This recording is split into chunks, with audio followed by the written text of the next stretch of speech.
Oops. I'm not hearing All audio. right, now how's that? How's that? Great. Okay. Gotcha now. So you get the trucks backing up as well. Oh, well, that's always fun. A little excitement. Just to confirm, you guys are going to run your own slides again, right? Yeah, so if you can give us authority, we'll do that.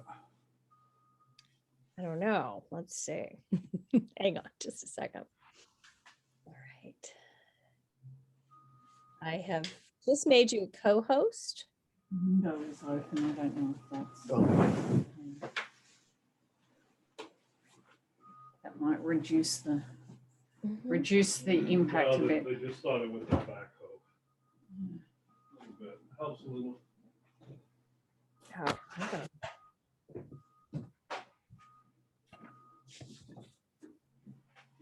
I'm trying to reduce there's construction in the new hotel Oh, of course. right next to me, which, you know, because it's not far from your dad's business.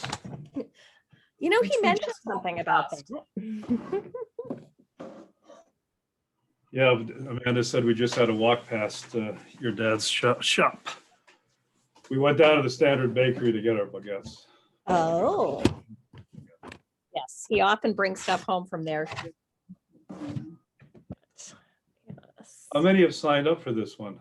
Well, so we had 38 people who signed up for the entire 8-part series.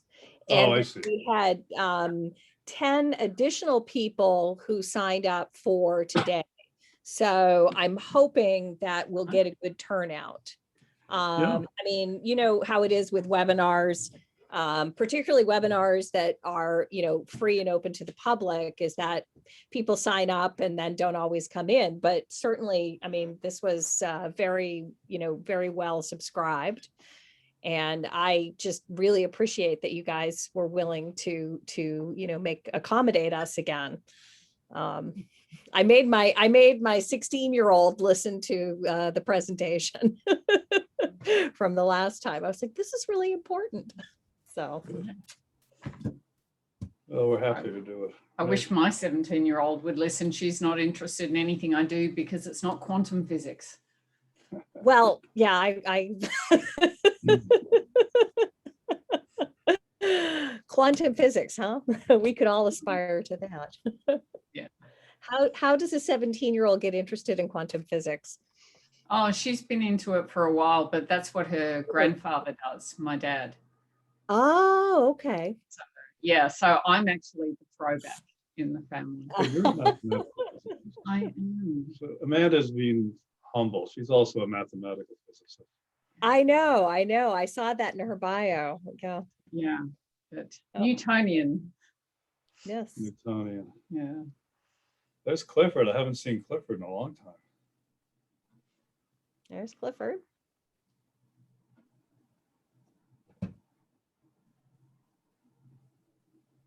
When are we going to be able to do these in person? So, Amanda, we used to do these in a member's home, right? And somebody would provide a meal and cocktails or whatever. That sounds much more civilized. Yes. Yep. So let's see.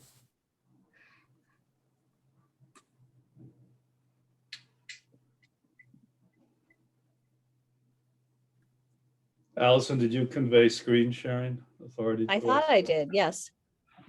You'll be able to see. I'll when we'll know in a moment. Yep. Yeah. Well, I've made you the co-host, so you should be able to screen share. Yep. Click here. Yeah. Yeah. Yes. You're fine. We're good.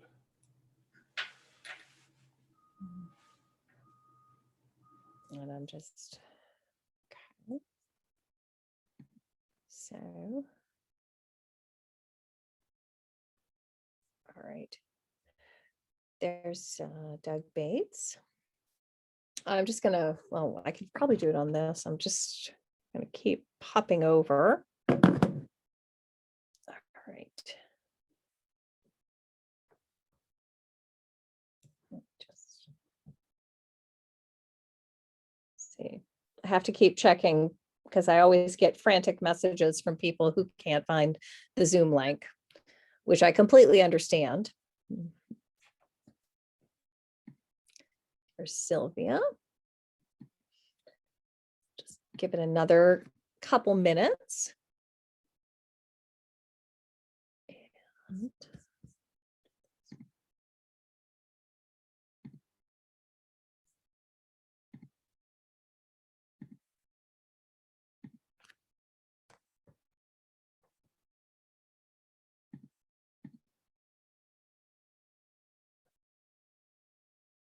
her.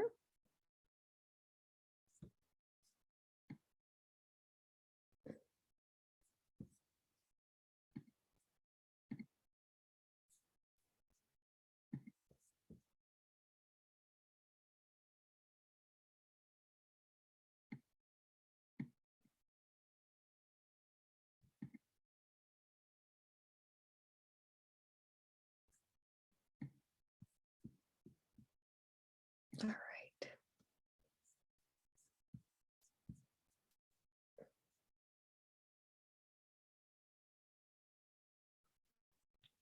Hello, everyone. How's everybody doing? Good to see everyone. As usual, I just want to give another minute or so to allow people to log in.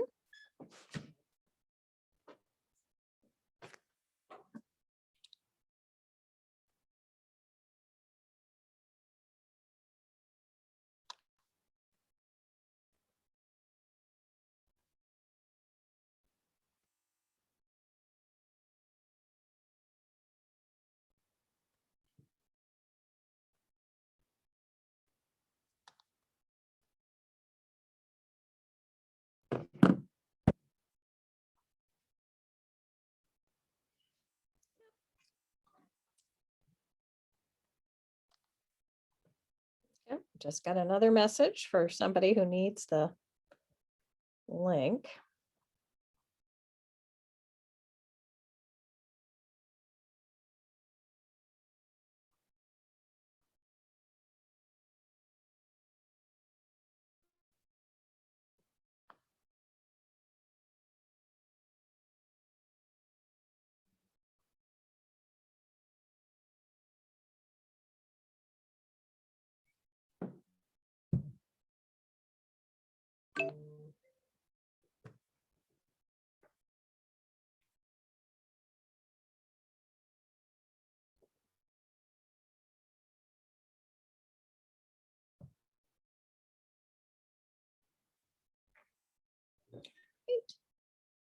Okay, I think, let's see.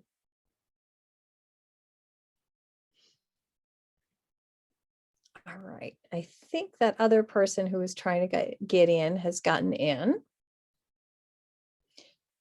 And we will get started. Just let me check over here. Yes, okay. All right. So thank you everyone for coming to the 6th event in our Great Decisions series. I really appreciate everyone signing in on what is a beautiful spring day. But it's a very important topic today. Here in Maine, we are very connected with the Arctic, whether we realize it or not. And we are really, really fortunate because we have 2 world-class distinguished scholars with us today. The first is our own Dr. Charles Norchi, who is the Benjamin Thompson Professor of Law at the University of Maine School of Law. Charles researches and teaches on international law, maritime law, law and science, international human rights, and international security.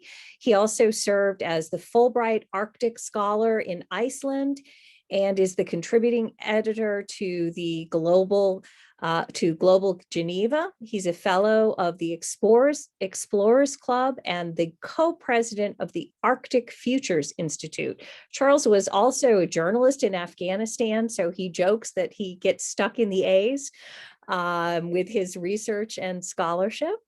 And most importantly, to me, he is a long-serving board member of the World Affairs Council of Maine. He's also a dual citizen of the United States and Ireland.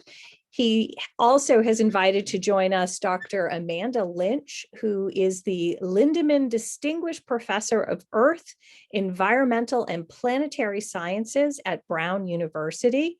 Dr. Lynch developed the first Arctic regional climate systems model in 1993, won the Priestley Medal in 2008, and is a fellow of the American Meteorological Society, the Australian Academy of Technological Sciences and Engineering, the Norwegian Scientific Academy for Polar Research, and the World Academy of Arts and Sciences. She's been an editor at the Journal of Climate, Weather, Climate, and Society, and Sciences Advances. At the United Nations World Meteorological Organization, she is a member of the Scientific Advisory Panel and was the founding director of the Institute at Brown for Environment and Society. In addition to climate modeling, she conducts research on adaptation policy, particularly the role of Indigenous knowledge in climate change adaptation. Thank you both for being here today and contributing your expertise to members and guests of the World Affairs Council of Maine. Charles and Amanda, I'd like to turn the floor over to you to get us started. Thank you. Thank you very much, and very pleased to see everybody here. As Allison said, on a beautiful spring afternoon. I'm going to share a slide, and then Amanda and I shall begin the presentation. And our thought was to do the presentation, and then we'll stop. We can take a break, and then we can move on to Q&A and some discussion. If that is that all right, Allison? Does that work? All right. That photograph, by the way, is from Greenland, which we will speak a little bit about. So the Arctic is our topic for the day. Is this number 6 in Great Decisions, if I'm right, Allison? Am I correct? So the Arctic, just for some context, is the world's 4th largest ocean. There are 8 Arctic states, 5 of which are actually littoral to the Arctic Ocean. And over time, social interactions have been shaped and limited, quite limited, by geography, cold, darkness, and ice. And the trend that we've been seeing more recently is an evolution from isolation to increased access, accruing from conditions such as climate change, including ice retreat and sea level rise. The physical contours and the environment simply no longer impose the limitations on human activity that they once had.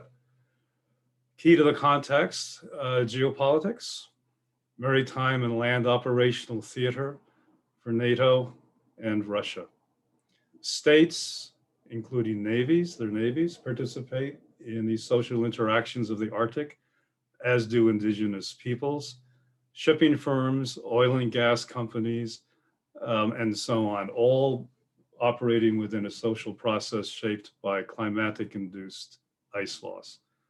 So that means that what we have are intensifying demands for both access and control, not only by the governments and the states that we think of as being in the Arctic, but as governments and states that now self-characterize as polar capable states, and some of which are in fact polar capable states. So I'd like to tell you a little bit about how the Arctic is changing and the ways in which that change is perhaps more complex than you might be reading about when you hear about the kind of catastrophic ice loss and warming of the Arctic. It's actually a much more complex and variable situation than that. So this shows the change in temperature. It's in Celsius. Apologize, but metric is the language of science. And so this temperature anomaly, the main message to get from this is that red is warming and blue is cooling. This is just this past January's average temperature over the entire globe. relative to the average of the 30-year period from 1951 to 1980. And so the important thing for you to see here is that indeed the anthropogenic or human generated causes of climate change are causing warming in the system. The entire system is increasing in its global average temperature, but that change is variable from place to place. And so what we're seeing is that while there is an overall warming, there are areas of the planet where there is cooling, and that cooling happens from place to place. It also happens from time to time. And so you'll have seasons that will be cooler, seasons that will be warmer, and this will vary over place and time as well. And so it's a highly variable system geographically. There is an overall pattern of cold ocean, warm land, what we call the cowl pattern, which sees the land surfaces responding more rapidly, and that's due to the fact that the oceans absorb a lot of energy before increasing in their temperature because of the high heat capacity of water. But nevertheless, we're seeing changes over oceans and over land varying over place. We also see variations happening over time, and so there isn't just a uniform march towards warmer temperatures. Even when we look at the global average, if we take all of the temperatures over the entire planet and average them out, we still have warm years and cool years. So this shows, again, a difference from the average, the grey dotted line. I apologize, it's a different 30-year period. We tend to use these 30-year periods to place ourselves in the climate. In this graph, it's from 1981 to 2010, so it's more recent.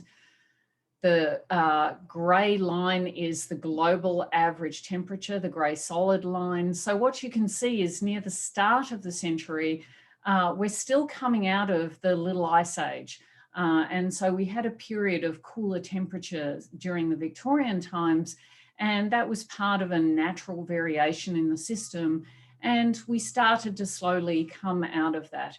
There was then a slight cooling that happened in the 60s to the 70s before an accelerated warming really started to take place in the 1980s.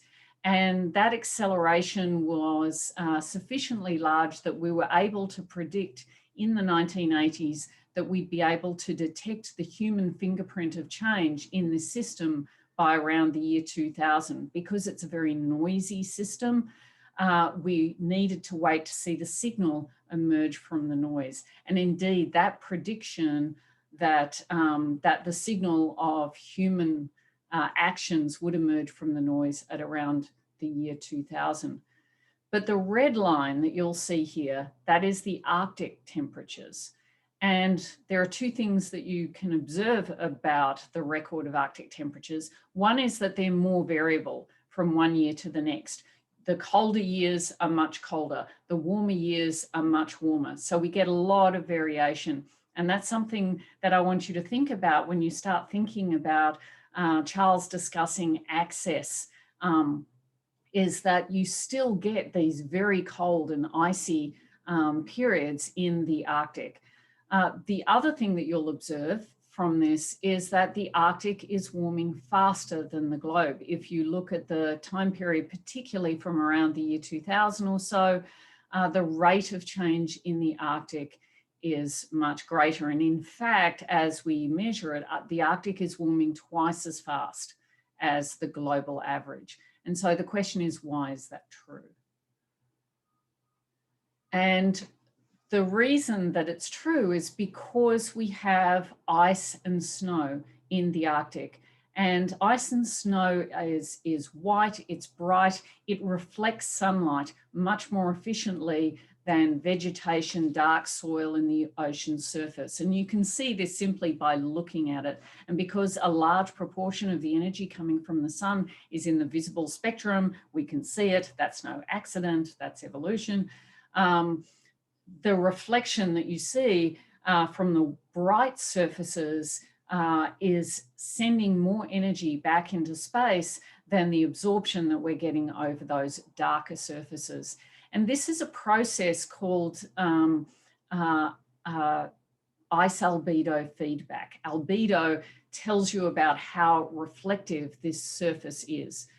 And the feedback process is as follows. So we get a warming of the system. That causes ice and snow to melt and perhaps retreat, exposing darker areas. That allows more energy to be retained in the system. When more energy is retained in the system, the temperature increases. That causes more melting of ice and snow. You get more retreat, more energy in the system, more temperature increase, and so forth. It's a positive feedback. And so as the whole system warms, the Arctic responds more rapidly. Because it's a positive feedback process, it works in the other way as well. So if this whole system cooled down, the ice and snow would advance, we would get more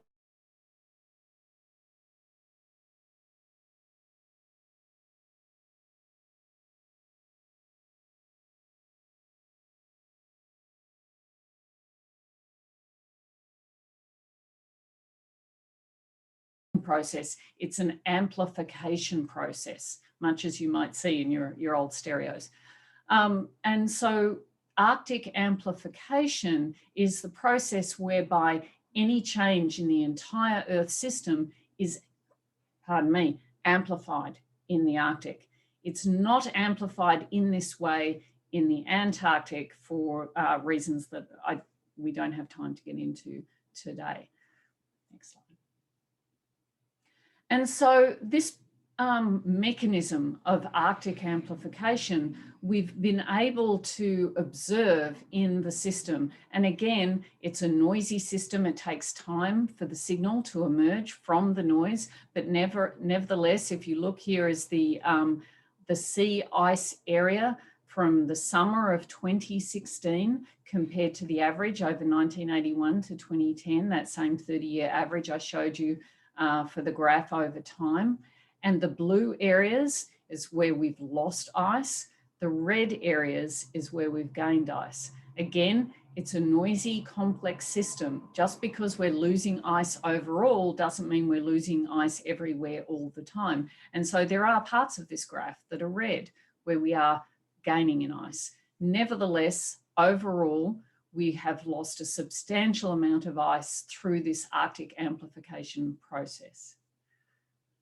And in total, since we've been able to measure this accurately, the start of the satellite era around 1979, we've been able to measure this from satellite. And since that time, we've lost, and I've converted it for you, 656,000 square miles of ice in total in that time period from 1979 to the present day.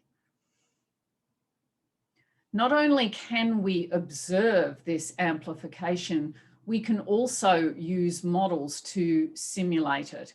And so I'll explain what I'm showing here. This is a graph that goes from 1960 out to 2100. So up until, in this particular graph, it was up to 2005, but we now have these graphs for 2020. That is a simulation of the past, and we use that to check our models to make sure that we understand how the system is operating. And then once we have some confidence in how the system is behaving, we can then push forward into the future and try and understand how the system can change in the future. And so this is a prediction then of sea ice extent as total area. Again, it's an anomaly from or a difference from a long-term average. So what you can see is in the historical or the period of observations, the models, which is the kind of gray cloud of possibilities in this chaotic system, there are a number of different trajectories, but they're all pretty much surrounding this historical change in the sea ice, where we're seeing that cool period in the 1960s, peaking with the ice And you can think about how that relates to the opening up of the Arctic and the Cold War, and then starting to dive. The green line shows more recent observations. As you can see, we're losing the ice very, very rapidly.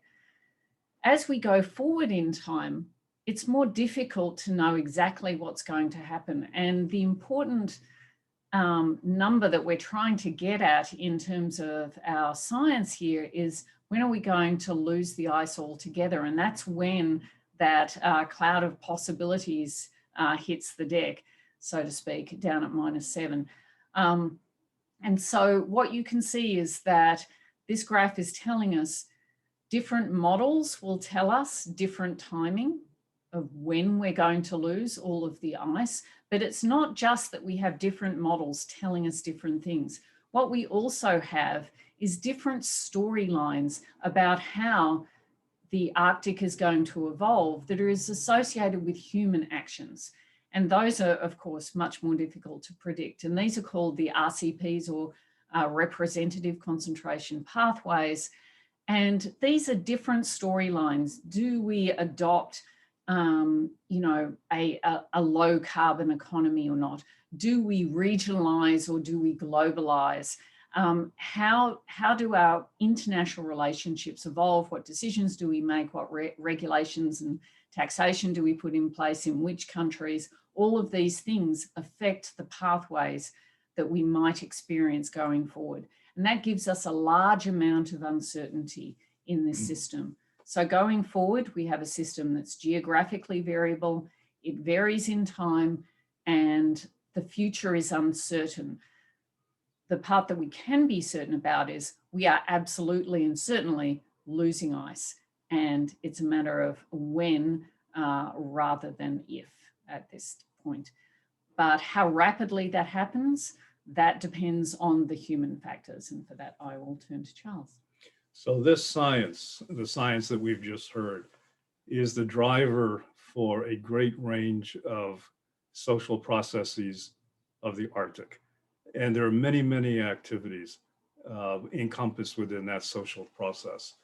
We're primarily talking today about geopolitics, but that bears on a variety of human dimensions: access to natural resources, who wants them, how transport and shipping works, infrastructure, Arctic infrastructure, including ports, and so on.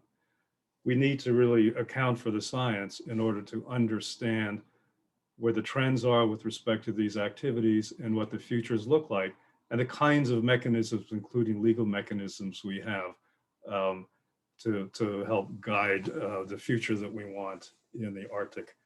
So Arctic law and geopolitics. There's a WHO, and the WHO, as I said a little bit earlier, are the states and the people, the Arctic polar and the polar capable states, international organizations, which we'll talk about, United Nations organizations, the Arctic Council, various research entities, universities, including Brown University, where Amanda works, the University of Maine, and the School of Law, where I work. We all have research activities in the Arctic and field work we do, funded and supported by the National Science Foundation, a major player in the Arctic. And then the corporations, other very important participants. And again, all driven by science and the climate change that we are experiencing and seeing. And so the question from a geopolitical and indeed a legal standpoint really has to do with who gets what, when, and how. All these participants. What are the goals? What kinds of values? What strategies, including legal strategies, to achieve these goals? And we keep studying the conditions which Amanda just described for you as a scientist, past, present, and perhaps the future. I'd like you to take a look at each of these maps and reflect for a moment. On one side, you see Antarctica, and the other side, you see the Arctic. Antarctica, as we all know, is land surrounded by water, and the Arctic is an ocean surrounded by land. I often get the question, well, there's an Antarctic treaty. Why is there not an Arctic treaty? Indeed, the Antarctic Treaty, very, very successful instrument, came into being under the Eisenhower administration, essentially has frozen all the various claims you see on that Antarctic map, metaphorically frozen in place, and that treaty works. But the treaty works because we are dealing with one entity, a continent, and primarily one set of activities, which is science. The Arctic is a bit different. The Arctic, we are dealing with multiple states, with multiple interests, overlapping claims that range from territorial claims, marine claims, and so on. So hence in the Arctic, we do not have what exists in the Antarctic, which is a treaty regime, a secretariat in Buenos Aires. When I teach about the Antarctic regime, we just look at one set of international law, it's a treaty, and the way claims are mediated under that treaty for all the countries you see on this map. Not so with the Arctic. The Arctic is far more complicated. And if anyone is interested in reading more about why, I can make an article available that I published in the Journal of the North Atlantic of the Arctic, which reads, an Arctic treaty in a time of contagion, ? The idea being, since we're now in a pandemic, is there a greater drive towards a treaty for this part of the world? And the answer is no, because of all of the interests, the competing interests and the claims of the various states. But this is water, and the ice we see is also water. So because this is water, the key treaty for this part of the world is actually the United Nations Convention on the Law of the Sea.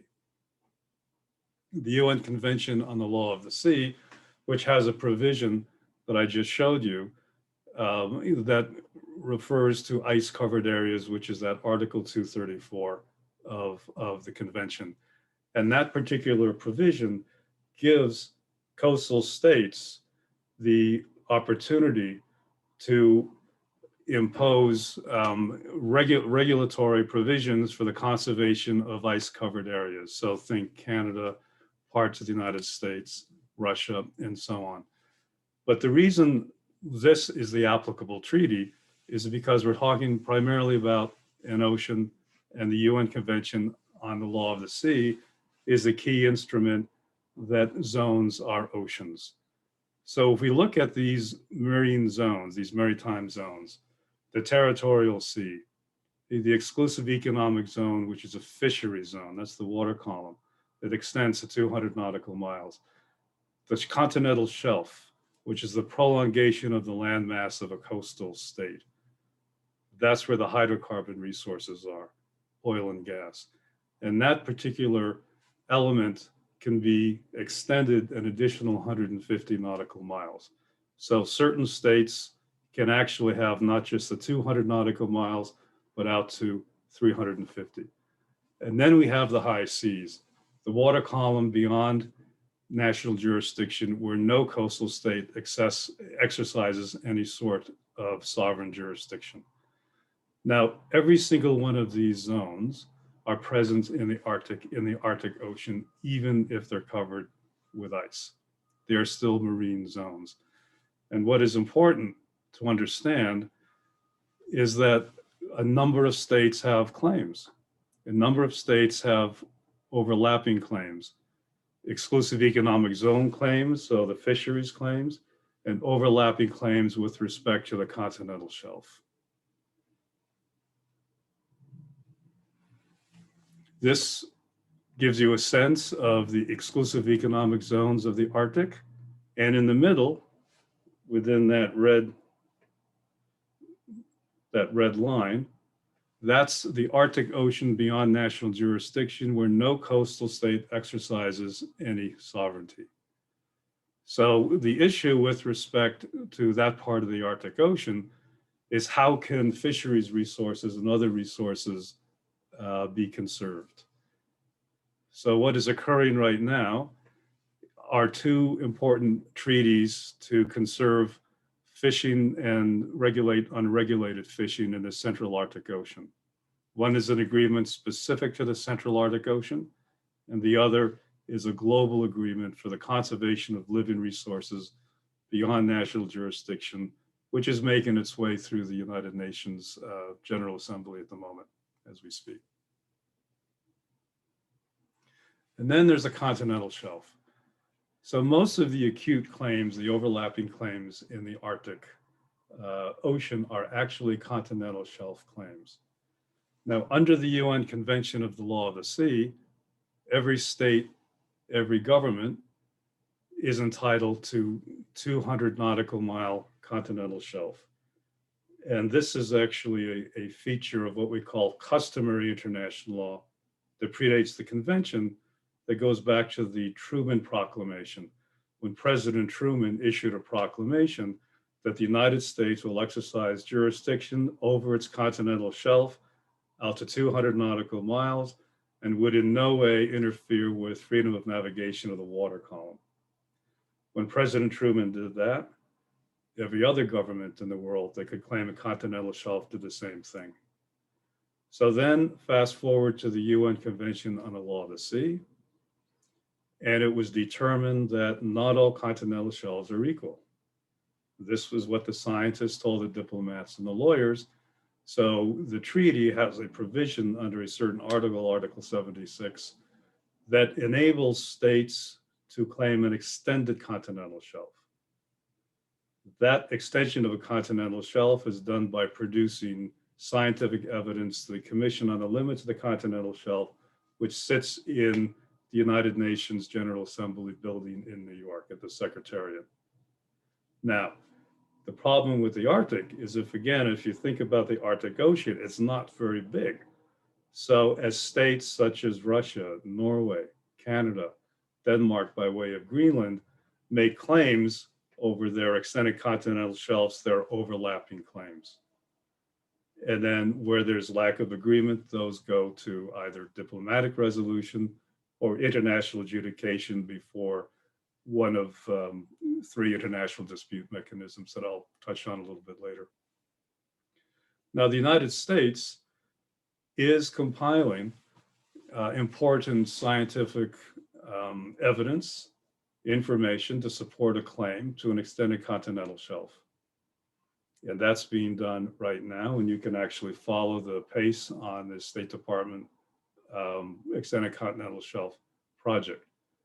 But here's a question. Can a non-state party to the UN Convention on the Law of the Sea secure rights to an extended continental shelf? Because, as we recall, the United States of America is not a party to the United Nations Convention on the Law of the Sea. We have not ratified the convention.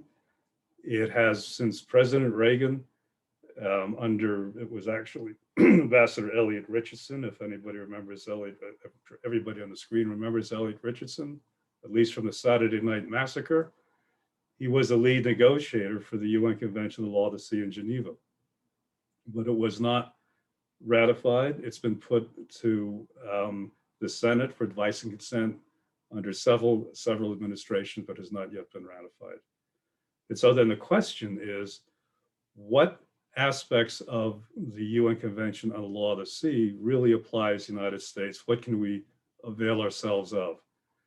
And the answer to that is that our government, the Legal Advisor's Office within the State Department, has concluded that those provisions of the UN Convention on the Law of the Sea that are customary international law, the United States will abide by, and we are obligated to do so.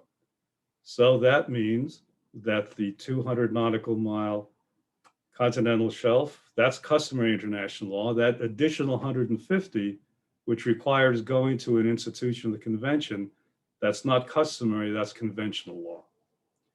So if, for example, you are a principal in a hydrocarbon exploration company, Exxon, it would be very, very important for a company like that to have the security of American ratification of the UN Convention on the Law of the Sea.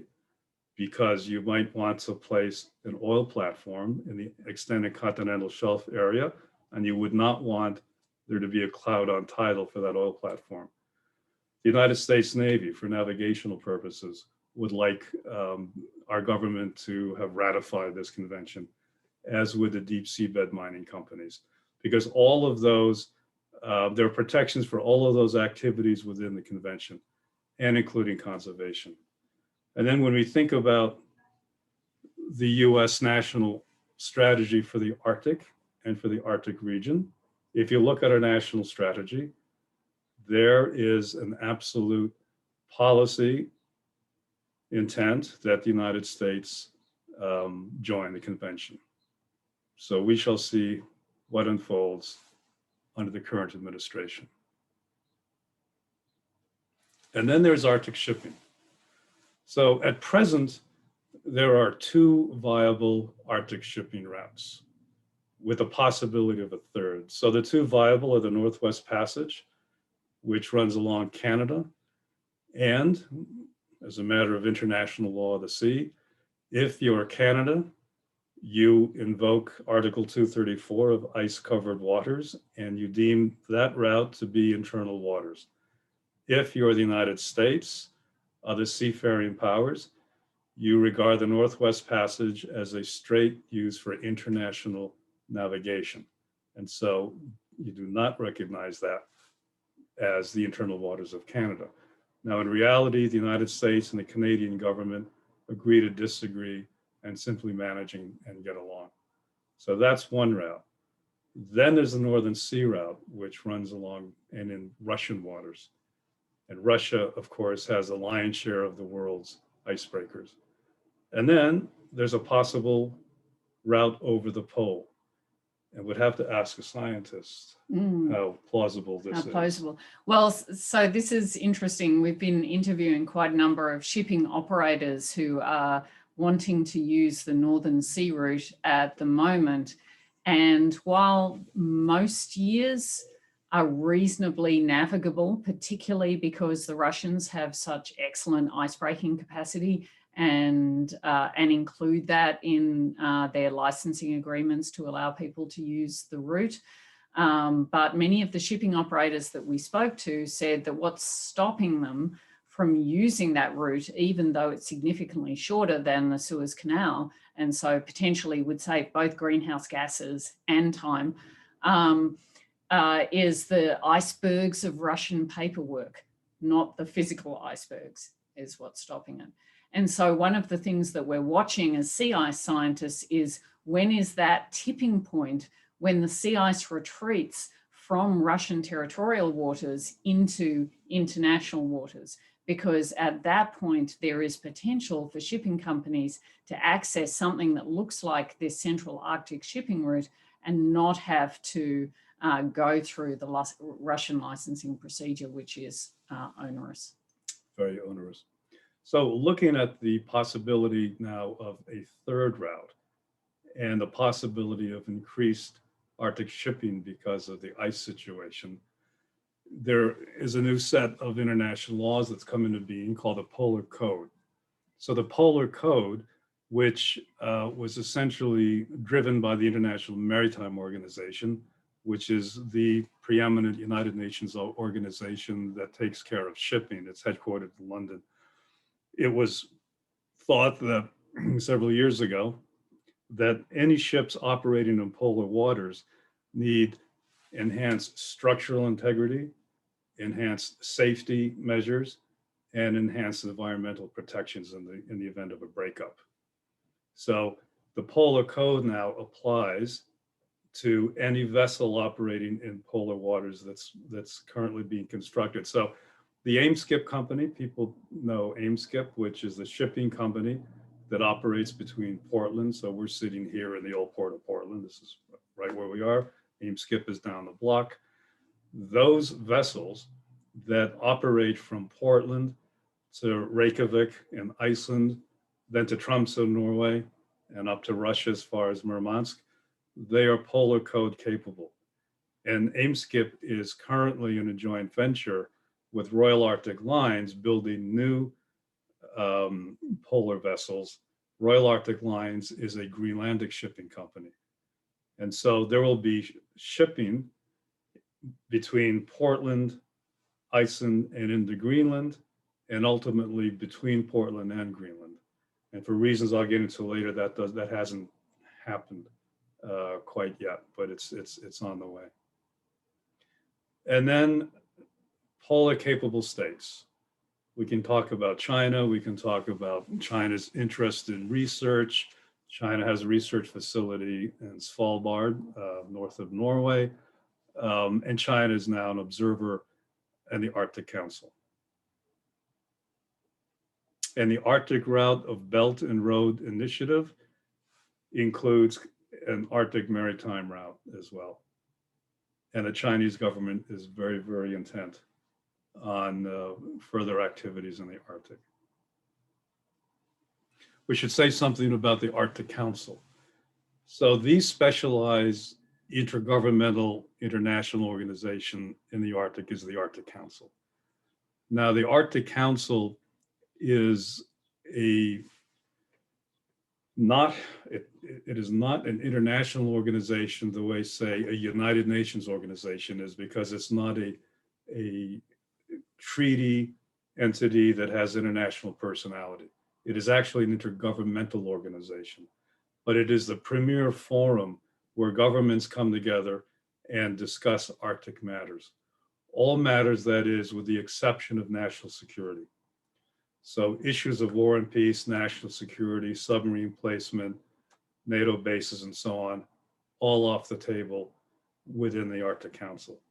But what the Arctic Council is very effective in doing is working on all the environmental and the marine environmental questions and problems confronting the Arctic. The Arctic Council has permanent members, which are the Arctic countries, the 8 Arctic countries, permanent participants, which are actually indigenous people, and observing nations and organizations. The current revolving chair of the Arctic Council is Iceland, and Iceland will soon hand over the chair to Russia. And this is where a discussion of Russia would be interesting, because it is unclear yet as to what Russia's agenda will be with respect to the council. The chair will hold the reins for 2 years. And then after Russia, the council chair will come back to the United States again. And the last time the United States chaired the Arctic Council actually met right here in Portland, Maine.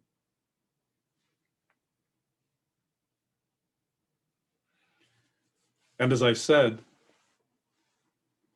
there are permanent participants, which are indigenous peoples' organizations that have a seat at the table, which is very, very different than a United Nations organization where you have member governments only. Here, we've got the governments, the permanent members, the observer states, and then the indigenous populations, represented by their representative groups. And there are many, if you look at that map, many indigenous people around the Arctic.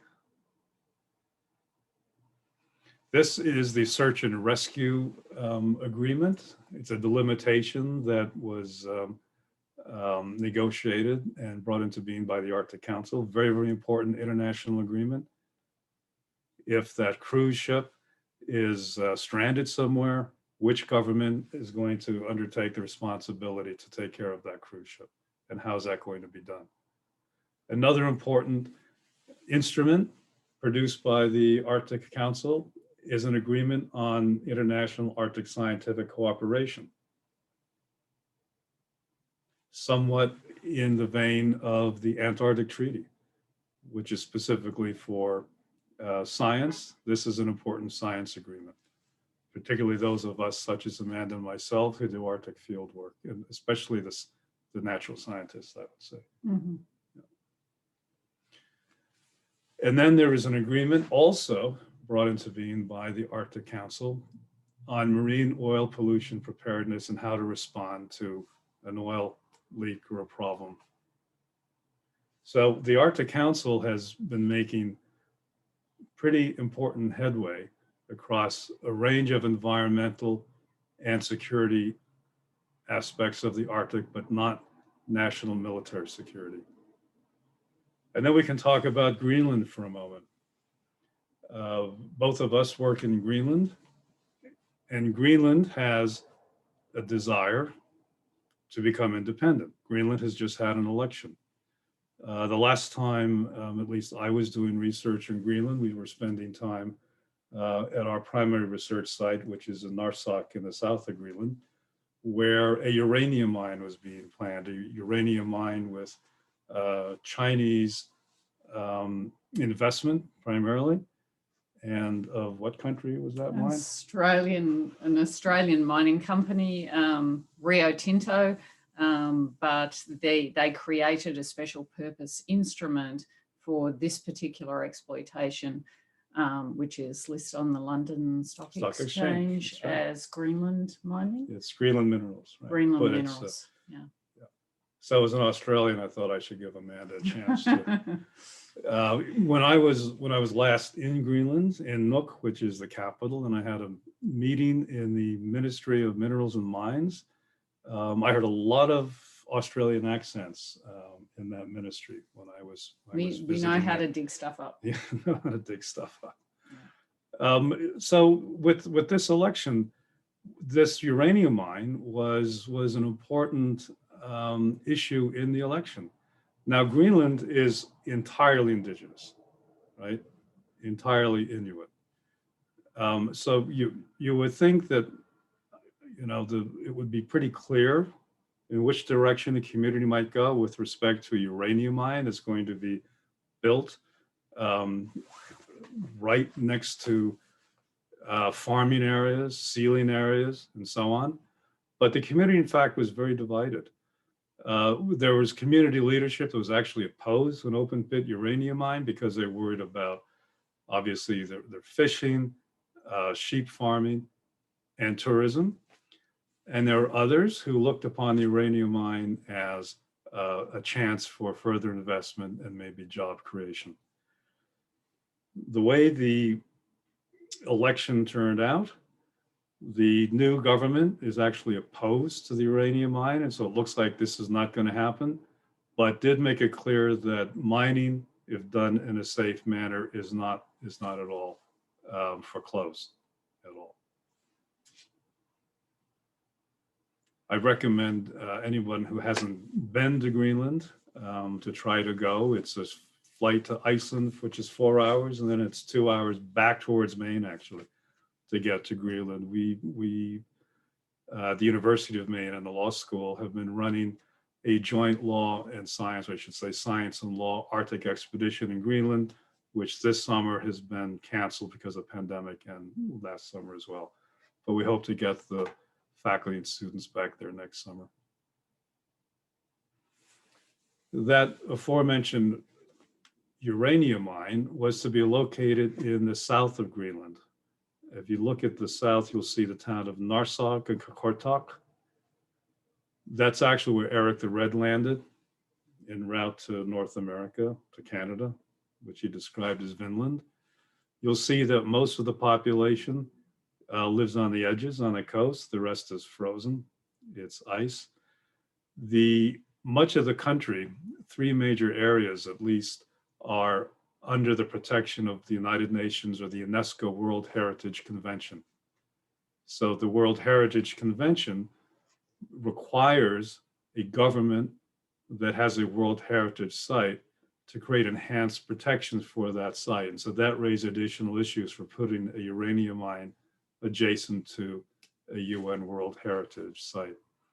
And what's interesting is that thinking about Greenland independence, Greenland is currently part of the Danish realm.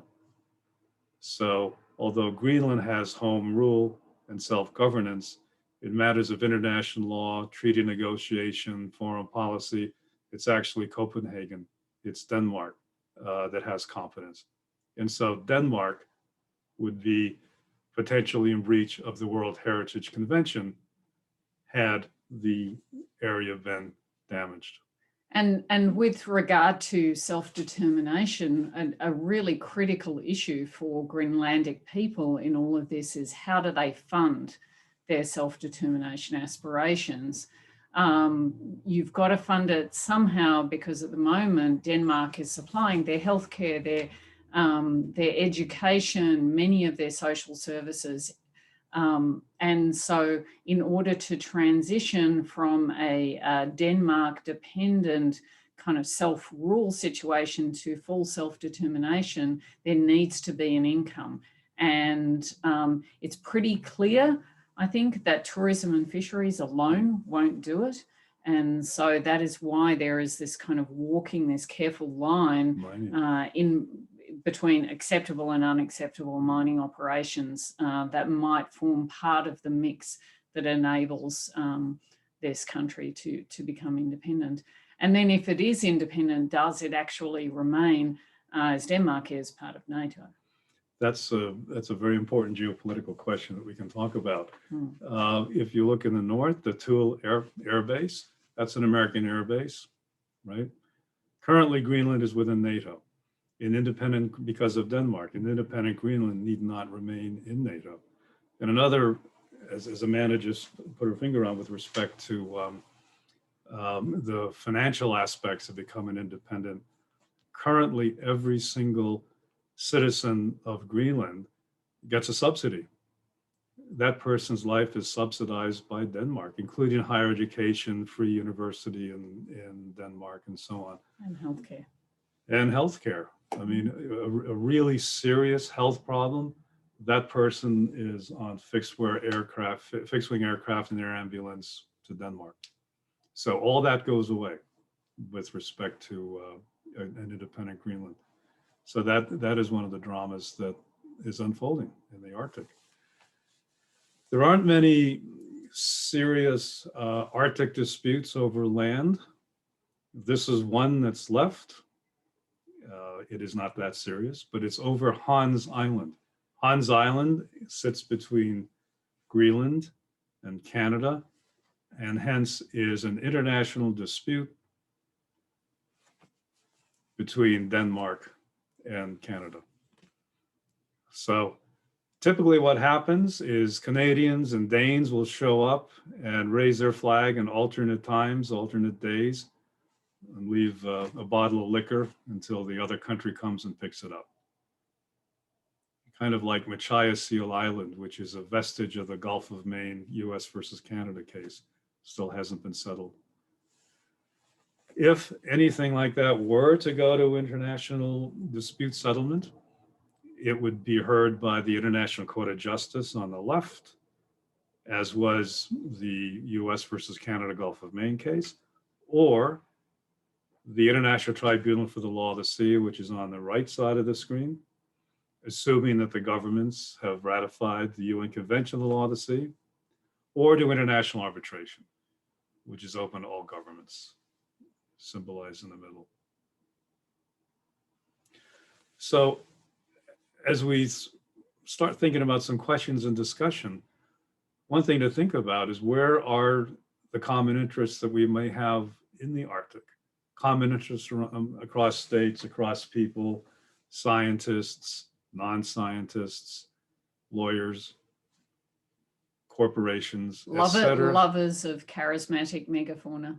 Megafauna, yes, exactly right. That's right. And so I think what we'd like to do now is pause for a moment, if that's all right, Allison, and maybe take 5, 10, maybe come back at 4 o'clock. That's in 8 minutes. So that's time to get a cup of coffee or a glass of water and have some discussion. And let's think about possible futures and preferred futures with respect to the Arctic. And that's another beautiful photograph from Greenland, which accompanied, not a photograph that either of us took, but was taken by a friend who's a fabulous Arctic photographer. It's difficult to take a bad picture in the Arctic, though, I have to say. Yeah. All right. Thank you. Thanks. Right. So we'll take a short break. Great. Yeah, we'll come back at 4 o'clock and people will have a full discussion. You can also put your questions in the chat. All right. So I'll see you back at 4 o'clock. Thank you, everybody.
Hello. Welcome back, everybody. Thank you. All right. So I see it. Yeah, go ahead, Charles. well, we just noticed a couple of excellent questions in the chats. Two of which all had to do actually with the UN Convention on the Law of the Sea and the lack of American ratification. Why? Why haven't we ratified? That's a question that I've been asking myself since in the 1980s when I was a student in Geneva, Switzerland. I actually carried Ambassador Elliot Richardson's suitcase or briefcase as a young intern and taking coffee or fetching the coffee, whatever I had to do, being 21 years old at the time. And it really looked as though there was a clear common interest across the planet to be a member of this very broad-reaching treaty.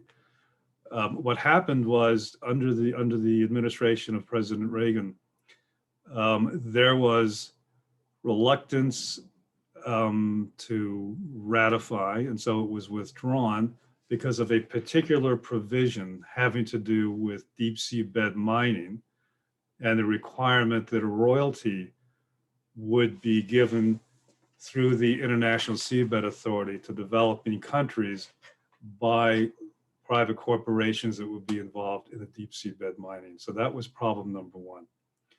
So the convention was pulled back, and there was actually an amendment, a reworking of the convention to satisfy that concern of the United States. So there was a lot of, I don't know if anybody's familiar with the Heritage Foundation, which is a very active group opposing the treaty and still is, that referred to this provision of the treaty as being socialism, right? Taken from the private sector and giving to poor countries. And then the Heritage Foundation and other kind of neocon entities and organizations and individuals, instead of calling the treaty the UN Convention on the Law of the Sea, acronym UNCLOS, they called it LOST, Law of the Sea Treaty. So there was this campaign that this is the LOST Treaty, not the UN Convention on the Law of the Sea Treaty. So that was one. Then there was a misperception that we, as a sovereign country, would be bound by the jurisdiction of international tribunals, right? So that was another concern. Then there was a concern or an objection, I think, to multilateral engagement, period. So I was in Washington at the time. This was now into the 90s. I was working in Washington, and so following the debate pretty closely. And anytime there would be hearings before the Senate Foreign Relations Committee, you would have the Navy there testifying on behalf of ratification. Oil companies, mining interests, the research community, et cetera. But still, it has not, come out of the Senate Foreign Relations Committee for advice and consent to ratification. Will that change? Could. It could. I mean, the interests are clearly there. And, look at the Senate. Hmm.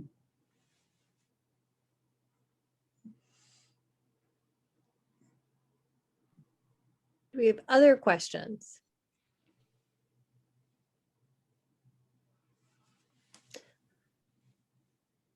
Well, I have, whoops, we have one from Ryan, which is actually, on what is China's strategic interest in the Arctic, which was actually sort of where I was going to go. So that's timely. Yeah.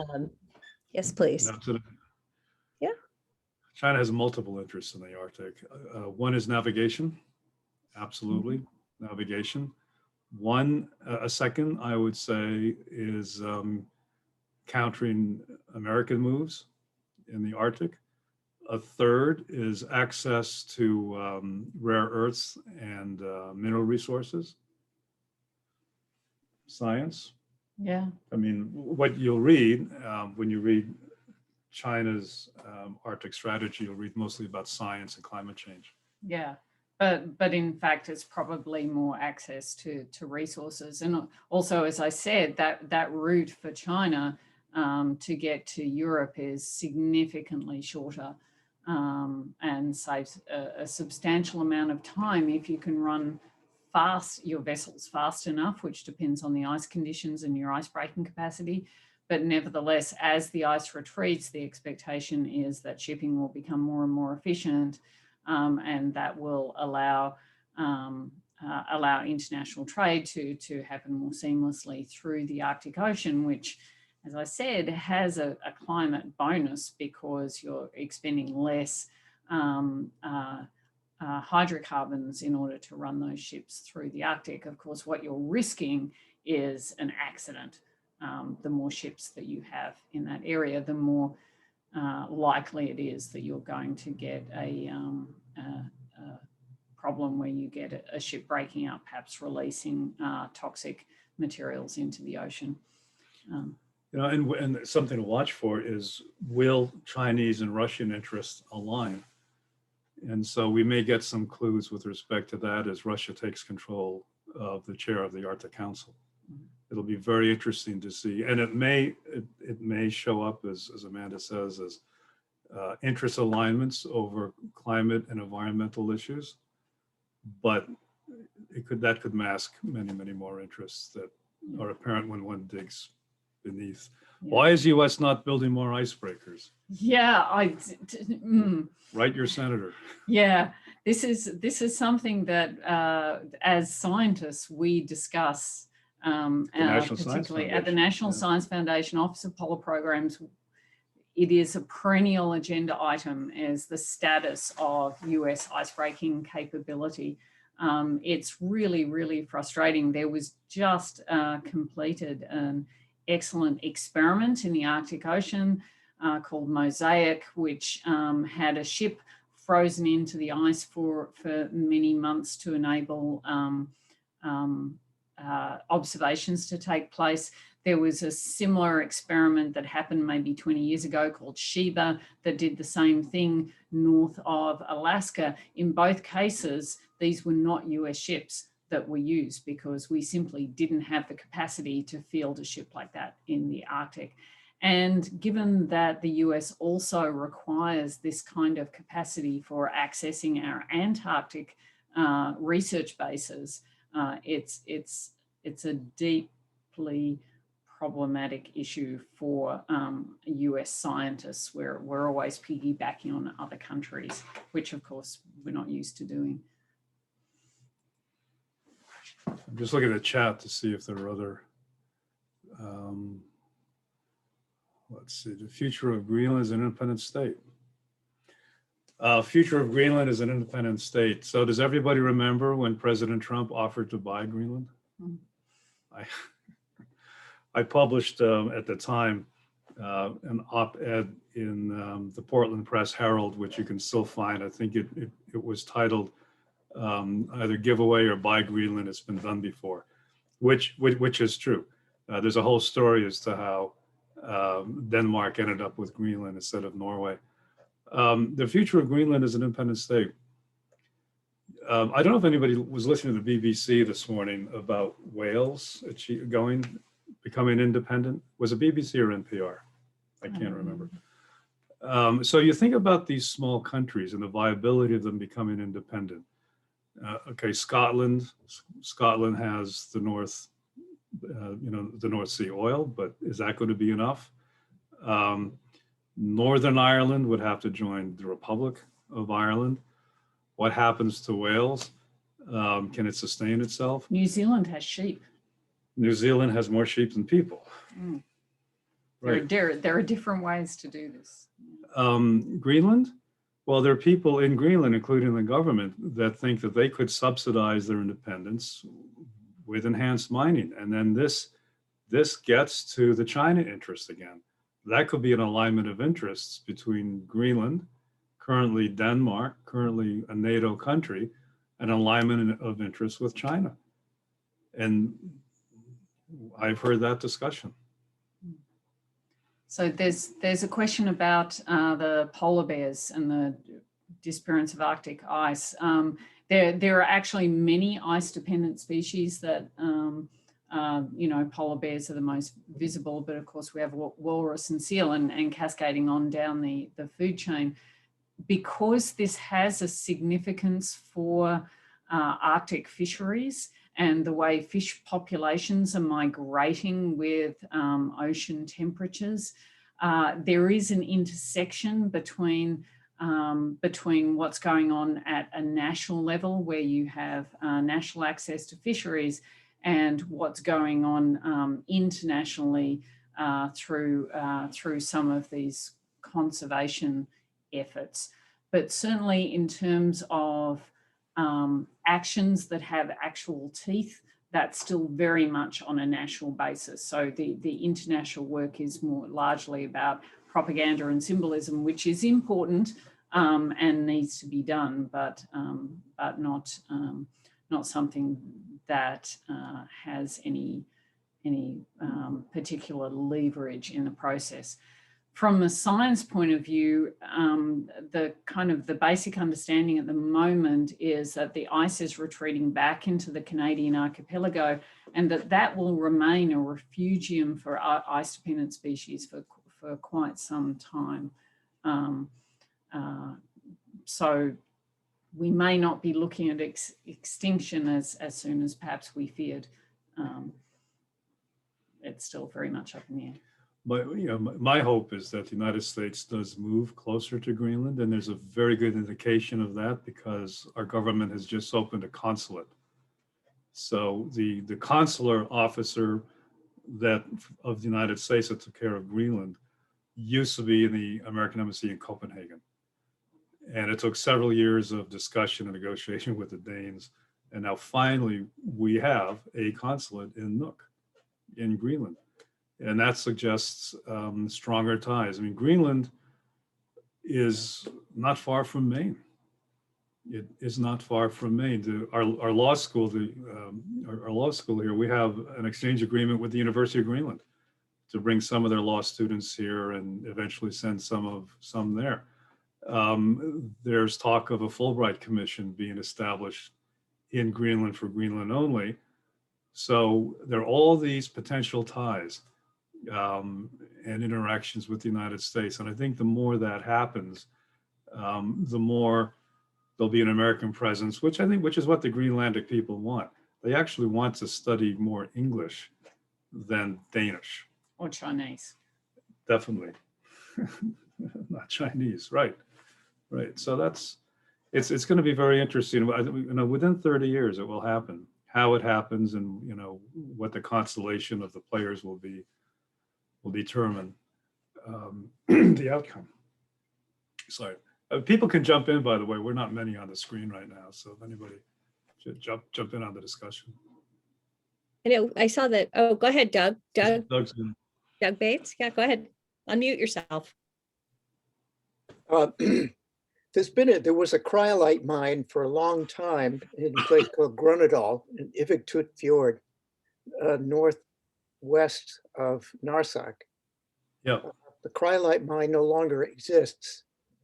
Is there any thought, or has there been other exploratory work done in that area where, be it exotic minerals or others, might be developed from that particular site? The water is deep. The access there is quite easy. So the question to me is accessibility, getting the product out in the market someplace. I don't know how much of a problem it is in Narsak since I haven't been there, but. So Doug, have you worked in Greenland before? Are you a scientist? I was on a Coast Guard icebreaker for 2 years, breaking ice all along the Greenland coast. And I've just had this fascination for all these years. And I paid. May I ask what year was this? 67 and 68. My wife and I went up there. Peak ice. My wife and I were up there in August of 2019 on a Hurtigruten Norwegian ship. It was a spectacular. Anybody who's curious at all should give some thought to this trip. It is spectacular. The scenery is spellbinding, as is the curiosity in terms of how people have gone, particularly north of the Arctic Circle, from a hunter-gatherer society into, even at 78 degrees north, when you go into a so-called store, as opposed to a trading post, you can get fresh bread, you can get wine for dinner tonight, and you can get Ben and Jerry's for dessert. I mean, it's really unbelievable what's gone on there. But I come back to the issue that has bothered me from that point on and for years. How in the world do the Greenlanders think they can support them? Do they offer any concrete evidence of how they can support themselves? The halibut industry is growing, fishing is growing. The shrimp industry is not growing so much as I understand it, since the shrimp are moving further north because the water's not cold enough. Right. So if that be the case, where do they think they're going to get the $650 million a year that Denmark just handing over, and it's up to you to spend it as you want? The healthcare system is extraordinarily expensive, outrageously expensive. Yeah.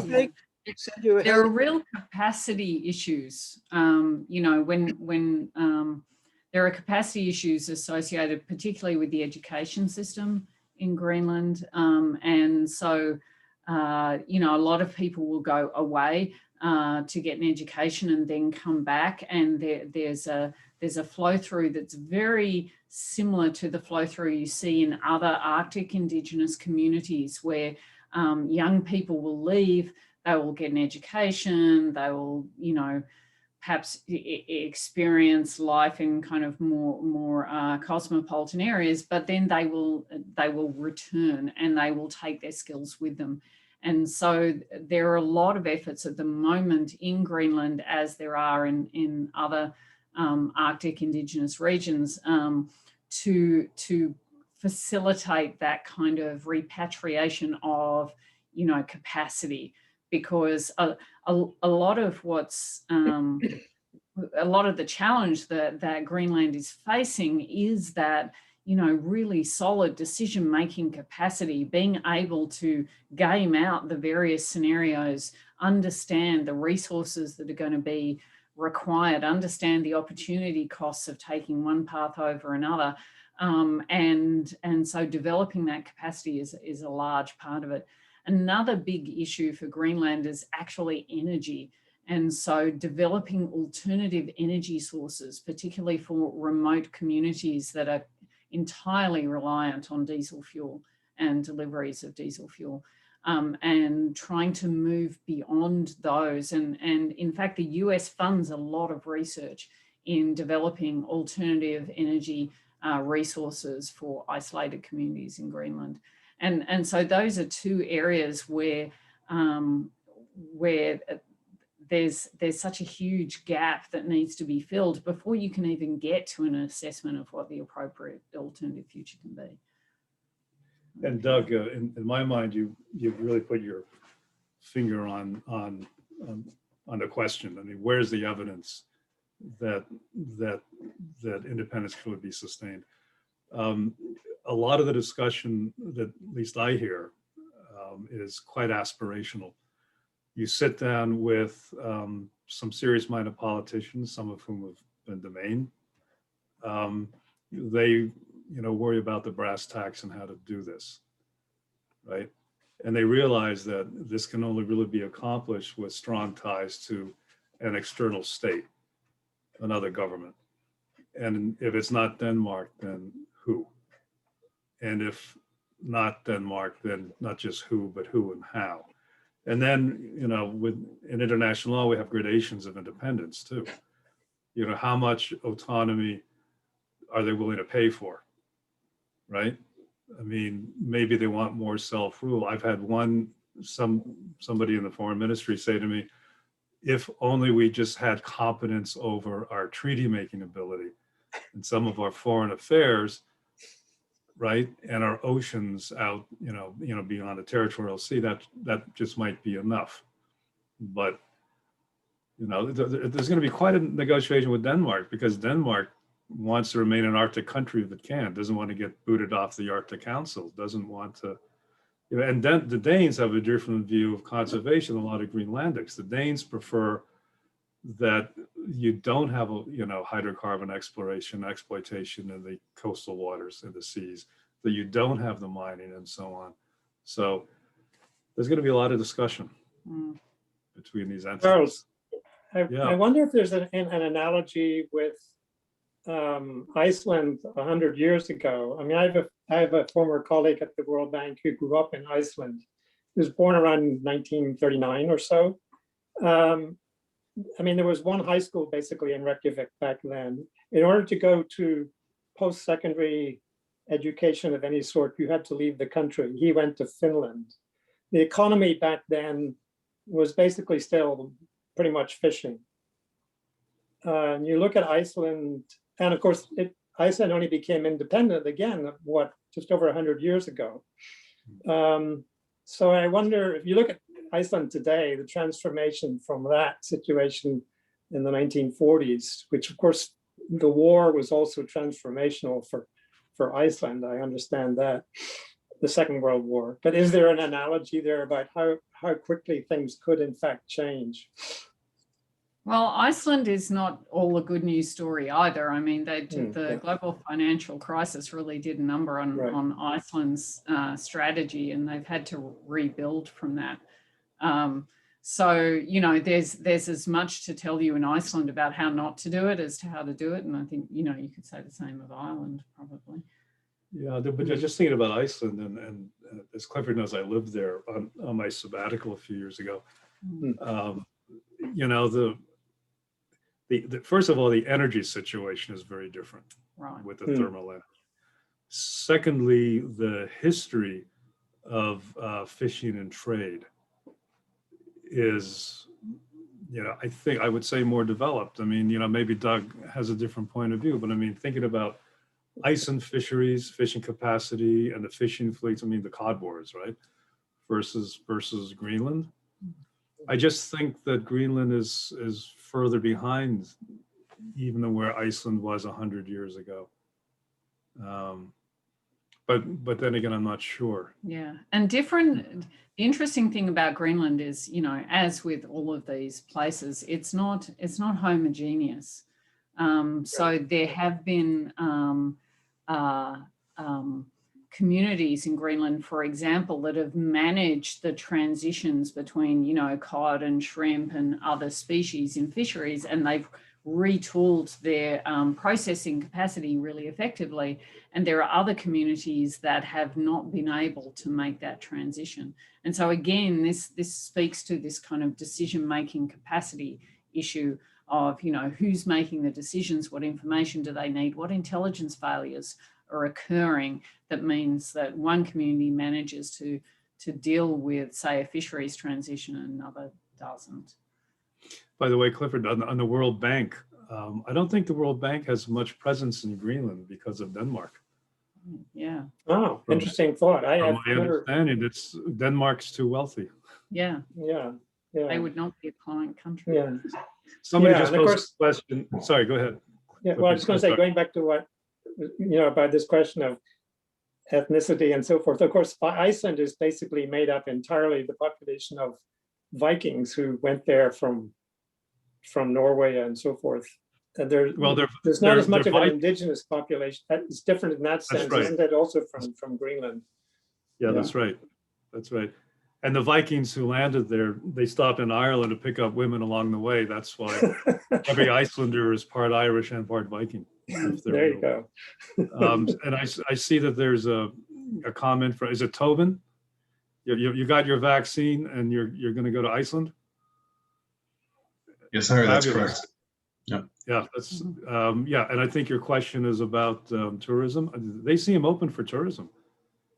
And I don't think, because we're thinking of heading over to Greenland again to do some research this summer, we go through Iceland, and it's pretty open, right? Yeah, yeah. It is reasonably open, and the same is true of Norway, where I do a lot of my research is in far northern Norway as well, and they seem to be reasonably open as well, although different communities have different requirements on things like quarantine and that kind of thing.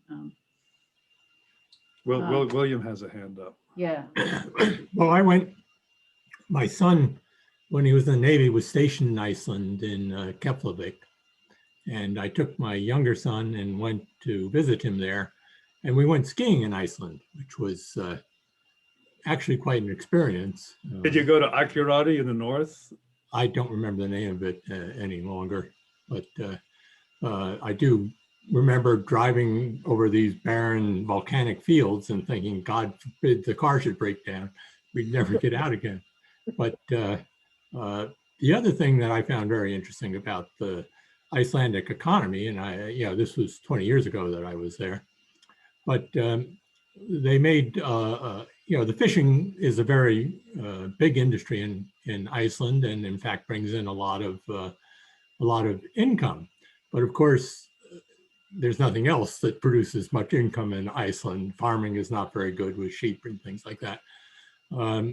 So they have a very strong income redistribution taxation policy, and a very high minimum wage. I was kind of shocked when I took my two sons to McDonald's and walked away with a $75 bill for a couple of Big Macs and French fries. So when you, I don't know it's the same, Tobin, but I hope you bring your wallet. Drink a lot of soup. Plan on drinking a lot of soup. I can finish actually, since Tobin, are you just out of university or out of college? I see you've got a Bates. Oh, no, I'm currently in Louisville, Kentucky, but my fiance took a faculty job at Bates College, and so we're moving to Maine in the summer to Lewiston. Good. So yeah. Welcome to Maine. What department will she be in? Psychology. Excellent. Yeah. So I have two pieces of tourism advice, since we're talking about Iceland. And in order to save money, get an app called Appy Hour. Not happy, Appy, Okay. APPY hour. Put it on your phone. Okay. It will tell you where in Iceland, any time of the day, there's a happy hour. Okay. And there's a happy hour between 3 and 2 o'clock in the morning somewhere. And I learned this from locals, because if you want to pay $20 for a glass of beer, or you want to pay $9. So yeah. The other thing is, in terms of conserving money, and if you're adventurous, rent a camper and do the whole circuit, and then you can visit some really interesting areas. It depends on your fiance's taste, of course. Sure.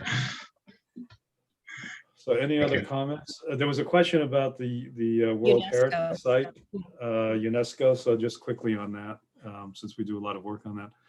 The way that works is it's a long process. A government has to put a request to a scientific committee at UNESCO in Paris, and the preparatory documents have to demonstrate that that this proposed site has particular, what they call, universal value, right? So it's natural heritage, cultural heritage, and then the government has to demonstrate how it will protect the site. So there are several of these in Greenland. The one that at least I work in the mostly is called Kujata, Kujata, Southern Greenland. But then a fabulously beautiful one is around Ilulissat. So that's more ice and icebergs and so on. And the one that I work near is near Uummannaq, which is in Western Greenland, kind of northwestern Greenland. We work with a children's home up there, and what's actually unique about that area, apart from its incredible natural beauty, is that many of the kids in this children's home are there because of a climate change related natural disaster, which was when a large amount of the ice sheet carved off into the water, caused an enormous wave. They could have called it an ice-induced tsunami. It wasn't really a tsunami, but nevertheless, it caused massive flooding and loss of life and loss of homes for areas around that World Heritage site where there were villages, and many of those children wound up in Umanak in the children's home there. So yeah, so these places of natural beauty are not to be trifled with. And speaking as someone who's actively been chased by a polar bear in my fieldwork, it's, you know, don't just be wandering into these places. They are incredible, but you also need to be very careful. Well, thank you very much. It was a pleasure Thank you. spending this afternoon with you. Luckily, Thank we're you. not teaching this time of the semester. The semester's over. Yay. So it was a nice way to spend an afternoon. Thank you both, and thank you everyone for again attending. We have 2 sessions left. We have next Tuesday, we have Doug, boy, my brain is just turned off today. We have Bob Moore, who's going to be talking about China's growing role and influence in Africa, which is a very interesting topic. He's going to get into the whole what does the Belt and Road Initiative mean, and how should we think about it, particularly in terms of our sort of ability to project power and have positive relationships in a very important part of the world. And then our last session, we have our own Lila Bisharat here, who will be speaking on the role of the World Health Organization in the global pandemic, which I think is also a very important topic for us to explore as the United States fortunately rejoins the World Health Organization and looks at ways to strengthen that important global institution in the future. So thank you all for being here, and we look forward to seeing you next week. Thank you. Have a great afternoon. Thank you. Have a good Thank you. afternoon. Bye-bye. Bye.